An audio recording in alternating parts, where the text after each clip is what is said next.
تو اللہ نے 4 باب الحوائج بتائے ہیں معصومین کے ذریعے کہ 4 باب الحوائج. پہلے ہیں امام موسیٰ کاظم علیہ السلام.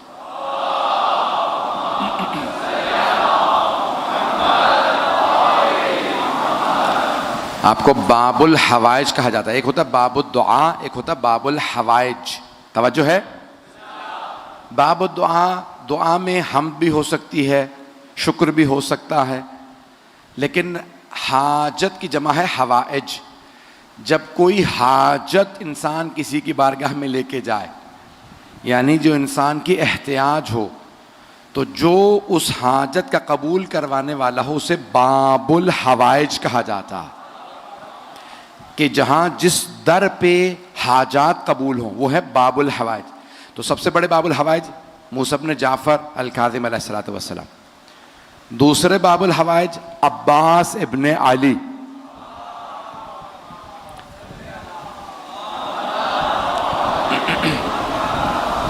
تھوڑی سی دیر چلتے رہیے گا. تیسرے ہیں باب الحوائج حضرت مسلم ابن عقیل.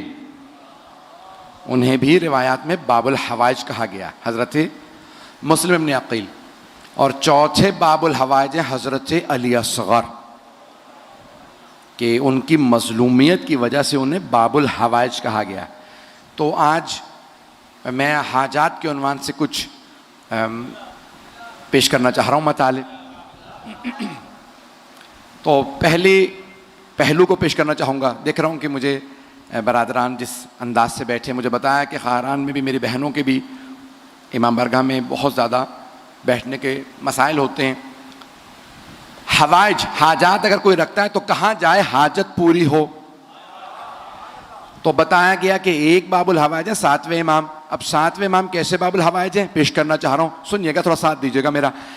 تو اب 7ویں امام سے متعلق ہے کہ آپ 14 برس کے تھے کہ چھٹے امام علیہ السلام نے تعارف کروایا یہ باب الحوائج ہے. بیٹوں میں سب سے چھوٹے تھے, توجہ میرے ساتھ رکھیے گا. تو چوتھے بیٹے ہیں, اور بالکل جب گہوارے میں تھے تو ایک امام کے شاگرد ہیں, کہتے ہیں کہ میں امام کے گھر ملنے گیا تو دیکھا چھٹے امام گہوارے میں کسی بچے سے فصیح و بلیغ عربی زبان میں کلام کر رہے ہیں. تو میں کہیں ہنسنے لگا, مولا آپ بچے سے باتیں کر رہے ہیں. تو چھٹے امام جلال میں آئے, کہا یہ بچہ نہیں ہے, حجت خدا ہے. یہ عام بچہ نہیں, یہ حجت خدا. کہا میں بڑے ادب سے بیٹھا سننے کے لیے. تو چھٹے امام کچھ دیر باتیں کرتے رہے. کہا تعجب میرا یہ ہوا کہ وہ جو گہوارے میں تھے وہ بھی بڑی فصیح و بلیغ عربی زبان میں جواب دینے لگے. توجہ ہو. ایک اور جملہ یہاں پیش کر دوں, یہ ہمارے 12 اماموں نے دنیا میں آتے ہی کلام کیوں کیا؟ توجہ.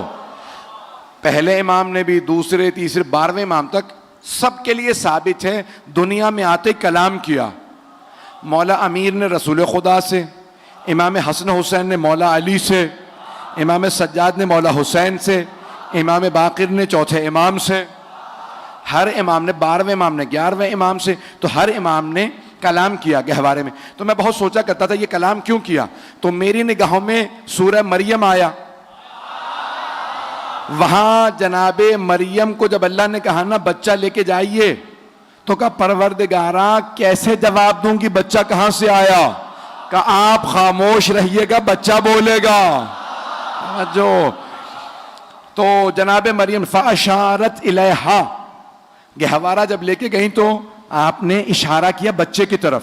فقالوا کیف نکلم من کان فی المہد صبیا, جو گہوارے میں نو مولود بچہ ہے, ہم اس سے کیسے بات کریں. اب سب کے سب اعتراض کر رہے ہیں, یا اخت ہارون, اے ہارون کی بہن, آپ کے ماں باپ بڑے پاک دامن تھے, عمران بھی اچھے تھے, آپ کی والدہ الزبتھ بھی اچھی تھی, آپ بچہ کہاں سے لے آئیں. آپ نے اشارہ کیا, میں نہیں بول سکتی, آج بچہ بولے گا. توجہ. تو کئی مرتبہ معصوم بچے عصمت کے گواہ بنتے ہیں. ایک مرتبہ جناب عیسیٰ بولنے لگے. اب میں سوچا کرتا تھا کہ یہ 12 اماموں نے کیوں بولا. اب جب سمجھ میں آیا کہ جناب عیسیٰ نے جناب مریم کی گواہی دی, تو کوئی عیسائی یہ نہ کہہ دے کہ عیسیٰ محمد سے افضل ہے. اللہ نے 12 سے بلوا کے دکھایا, ارے اس کے تو نائب بھی بولتے ہیں. ان کے 12 نائب کے حوالے میں بول رہے ہیں. فضان گرامی, باب الحوائج پیش کر رہا ہوں, اگر سننا چاہیں گے. یقین مانی بے انتہا نکاحت ہے, زور نہیں لگ رہا مجھ سے تو, لیکن آپ کی محبتوں کی نظر کر رہا ہوں. جہاں تک آپ سنیں گے وہاں تک پیش کروں گا. کہ 7ویں امام 14 برس کے ہیں, تو امام نے کہا یہ باب الحوائج ہیں. چھٹے امام نے کہا, اور باب الحوائج اشارہ کیا, اور دیکھا امام چھٹے امام پڑھاتے تھے. جب پڑھاتے تھے تو اس میں صرف شیعہ نہیں آتے تھے, اہل سنت کے بھی بڑے بڑے علماء پڑھنے کے لیے آتے تھے. امام ابو حنیفہ شیعہ نہیں تھے, پڑھنے آتے تھے, امام پڑھاتے تھے. کبھی نہیں کہتے تھے جب تم امام نہیں مانتے تو پڑھنے کیوں آتے ہو.